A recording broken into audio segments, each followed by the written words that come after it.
അകമ്പന്റെ മരണത്തിൽ വാനരസേന ആഘോഷിച്ചുകൊണ്ടിരിക്കുന്ന സമയത്ത് യുദ്ധകളത്തിലെ മറ്റൊരു ഭാഗത്ത് രാവണന്റെ മറ്റൊരു സേന നായകനായ ധൂമ്രാക്ഷനും അവന്റെ സേനയും വാനരന്മാരുടെ മുകളിൽ ആക്രമണം അഴിച്ചുവിട്ടു.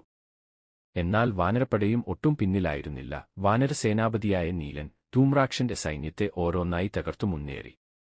മറ്റൊരു ഭാഗത്ത് ബാലിപുത്രനായ അംഗദൻ കരുത്തരായ രാക്ഷസ് വീരന്മാരെ നേരിട്ടു. അംഗദന്റെ അടിയേറ്റ് രാക്ഷസ് സൈന്യം ചിതറിയോടി. ഇത് കണ്ട് കലിപൂണ്ട ധൂമ്രാക്ഷൻ തന്റെ രഥവുമായി അംഗദനെ ആക്രമിച്ചു.